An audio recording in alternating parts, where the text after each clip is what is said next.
श्रावण सोमवार की आप सभी को हार्दिक शुभकामनाएं। श्रावण सोमवार की कथा के अनुसार एक नगर में एक धनी व्यापारी रहता था। दूर दूर तक उसका व्यापार फैला हुआ था। नगर में उस व्यापारी का सभी लोग मान सम्मान करते थे। इतना सब कुछ होने पर भी वह व्यापारी अंतर मन से बहुत दुखी था, क्योंकि उस व्यापारी का कोई पुत्र नहीं था। दिन रात उसे एक ही चिंता सताती रहती थी। उसकी मृत्यु के बाद उसके इतने बड़े व्यापार और धन संपत्ति को कौन संभालेगा। पुत्र पाने की इच्छा से वह व्यापारी प्रति सोमवार भगवान शिव की व्रत पूजा किया करता था। सायंकाल को व्यापारी शिव मंदिर में जाकर भगवान शिव के सामने घी का दीपक जलाया करता था। उस व्यापारी की भक्ति देखकर एक दिन पार्वती जी ने भगवान शिव से कहा, हे प्राणनाथ, यह व्यापारी आपका सच्चा भक्त है। कितने दिनों से यह सोमवार का व्रत और पूजन नियमित रूप से कर रहा है। भगवान, आप इस व्यापारी की मनोकामना अवश्य पूर्ण करें। भगवान शिव ने मुस्कुराते हुए कहा, हे पार्वती, इस संसार में सबको उसके कर्म के अनुसार फल की प्राप्ति होती है। प्राणी जैसा कर्म करते हैं, उन्हें वैसा ही फल प्राप्त होता है। इसके बावजूद पार्वती जी नहीं मानी। उन्होंने आग्रह करते हुए कहा, हे प्राणनाथ, आपको इस व्यापारी की इच्छा पूरी करनी ही पड़ेगी। यह आपका अनन्य भक्त है। प्रति सोमवार आपका विधिवत व्रत रखता है और पूजा अर्चना करता है। आपको भोग लगाकर एक समय भोजन ग्रहण करता है। आपको इसे पुत्र प्राप्ति का वरदान देना ही होगा। पार्वती जी का इतना आग्रह देखकर भगवान शिव ने कहा, तुम्हारे आग्रह पर मैं इस व्यापारी को पुत्र प्राप्ति का वरदान देता हूँ, लेकिन इसका पुत्र 16 वर्ष से अधिक जीवित नहीं रहेगा। उसी रात भगवान शिव ने स्वप्न में उस व्यापारी को दर्शन देकर उसे पुत्र प्राप्ति का वरदान दिया और उसके पुत्र के 16 वर्ष तक जीवित रहने की बात भी बताई। भगवान के वरदान से व्यापारी को खुशी तो हुई, लेकिन पुत्र की अल्पायु की चिंता ने उस खुशी को नष्ट कर दिया। व्यापारी पहले की तरह सोमवार का विधिवत व्रत करता रहा। कुछ महीने पश्चात उसके घर अति सुंदर पुत्र उत्पन्न हुआ। पुत्र जन्म से व्यापारी के घर में खुशियां भर गईं। बहुत धूमधाम से पुत्र जन्म का समारोह मनाया गया। व्यापारी को पुत्र जन्म की अधिक खुशी नहीं हुई, क्योंकि उसे उसके पुत्र की अल्पायु के रहस्य का पता था। यह रहस्य घर में किसी को नहीं मालूम था। विद्वानों ने उसका नाम अजय रखा। जब अजय 12 वर्ष का हुआ तो शिक्षा के लिए उसे वाराणसी भेजने का निश्चय हुआ। व्यापारी ने अजय के मामा दीपचंद को बुलाया और कहा कि अजय को शिक्षा प्राप्त करने के लिए वाराणसी छोड़ आओ। अजय अपने मामा के साथ शिक्षा प्राप्त करने के लिए चल दिया। रास्ते में जहाँ भी अजय और दीपचंदी रात्रि विश्राम के लिए ठहरते, वहीं यज्ञ करते और ब्राह्मणों को भोजन कराते। लंबी यात्रा के बाद अजय और दीपचंद एक नगर में पहुंचे। उस नगर के राजा की कन्या के विवाह की खुशी में पूरे नगर को सजाया गया था। निश्चित समय पर बारात आ गई, लेकिन वर का पिता अपने बेटे के एक आंख के न होने के कारण बहुत चिंतित था। उसे इस बात का भय सता रहा था कि राजा को इस बात का पता चलने पर कहीं विवाह से इनकार न कर दें।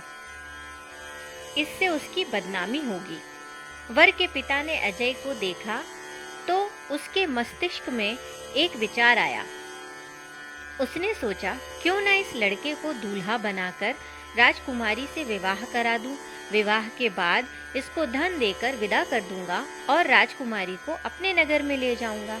वर के पिता ने इसी संबंध में अजय और दीपचंद से बात की। दीपचंद ने धन मिलने के लालच में वर के पिता की बात स्वीकार कर ली। अजय को दूल्हे के वस्त्र पहनाकर राजकुमारी चंद्रिका से विवाह करा दिया गया। राजा ने बहुत सा धन देकर राजकुमारी को विदा किया। अजय जब लौट रहा था तो सच नहीं छिपा सका और उसने राजकुमारी की ओढ़नी पर लिख दिया, राजकुमारी चंद्रिका, तुम्हारा विवाह तो मेरे साथ हुआ था। मैं तो वाराणसी में शिक्षा प्राप्त करने जा रहा हूँ। अब तुम्हें जिस नवयुवक की पत्नी बनना पड़ेगा वह कान्हा है। जब राजकुमारी ने अपनी ओढ़नी पर लिखा हुआ पढ़ा तो उसने काने लड़के के साथ जाने से इनकार कर दिया। राजा ने सब बातें जानकर राजकुमारी को महल में रख लिया। उधर अजय अपने मामा दीपचंद के साथ वाराणसी पहुंच गया। अजय ने गुरुकुल में पढ़ना शुरू कर दिया। जब अजय की आयु 16 वर्ष की हुई तो उसने एक यज्ञ किया। यज्ञ की समाप्ति पर ब्राह्मणों को भोजन कराया और खूब अन्न वस्त्र दान किए। रात को अजय अपने शयन कक्ष में सो गया। शिव के वरदान के अनुसार शयनावस्था में ही अजय के प्राण पखेरु उड़ गए। सूर्योदय पर मामा अजय को मृत देखकर रोने पीटने लगा। आसपास के लोग भी एकत्र होकर दुख प्रकट करने लगे।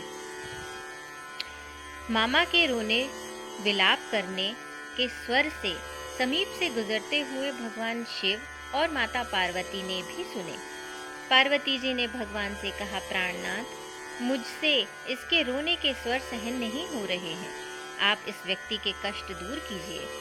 भगवान शिव ने पार्वती जी के साथ अदृश्य रूप से समीप जाकर अजय को देखा और माता पार्वती से बोले, हे पार्वती, यह तो उसी व्यापारी का पुत्र है। मैंने इसे 16 वर्ष की आयु का वरदान दिया था। इसकी आयु पूरी हुई। पार्वती जी ने फिर भगवान शिव से निवेदन किया, हे प्राणनाथ, आप इस लड़के को जीवित करें, नहीं तो इसके माता पिता पुत्र की मृत्यु के कारण रो रो कर अपने प्राण त्याग देंगे। इस लड़के का पिता तो आपका परम भक्त है। वर्षों से सोमवार का व्रत करते हुए आपको भोग लगा रहा है। पार्वती जी के आग्रह पर भगवान शिव ने उस लड़के को जीवित होने का वरदान दिया और कुछ ही पल में वह जीवित होकर बैठ गया। शिक्षा समाप्त करके अजय मामा के साथ अपने नगर की ओर चल दिया। दोनों चलते हुए उसी नगर में पहुंचे जहां अजय का विवाह हुआ था। उस नगर में अजय ने यज्ञ का आयोजन किया। समीप से गुजरते हुए नगर के राजा ने यज्ञ का आयोजन देखा। राजा ने अजय को तुरंत पहचान लिया। यज्ञ समाप्त होने पर राजा अजय और उसके मामा को महल में ले गया और कुछ दिन उन्हें महल में रखकर बहुत सा धन वस्त्र देकर राजकुमारी के साथ विदा किया। रास्ते में सुरक्षा के लिए राजा ने बहुत से सैनिकों को भी भेजा। दीपचंद ने नगर में पहुंचते ही एक दूत को घर भेजकर अपने आगमन की सूचना दी। अपने बेटे अजय के जीवित वापस लौटने पर व्यापारी बहुत प्रसन्न हुआ। व्यापारी ने अपनी पत्नी के साथ स्वयं को एक कमरे में बंद कर रखा था। भूखे प्यासे रहकर व्यापारी और उसकी पत्नी बेटे की प्रतीक्षा कर रहे थे। उन्होंने प्रतिज्ञा कर रखी थी, यदि उन्हें अपने बेटे की मृत्यु का समाचार मिला तो दोनों अपने प्राण त्याग देंगे।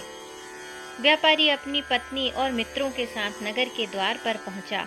अपने बेटे के विवाह का समाचार सुनकर पुत्र वधू राजकुमारी चंद्रिका को देखकर उसकी खुशी का ठिकाना ना रहा। उसी रात भगवान शिव ने व्यापारी के स्वप्न में आकर कहा, हे श्रेष्ठी, मैंने तेरे सोमवार के व्रत करने और व्रत कथा सुनने से प्रसन्न होकर तेरे पुत्र को लंबी आयु दी है। व्यापारी बहुत प्रसन्न हुआ। सोमवार का व्रत करने से व्यापारी के घर में खुशियां लौट आईं। शास्त्रों में लिखा है कि जो स्त्री पुरुष सोमवार का विधिवत व्रत करते हैं और व्रत कथा सुनते हैं, उनकी सभी मनोकामनाएं पूरी होती हैं। बोलिए भगवान शंकर माता पार्वती की जय।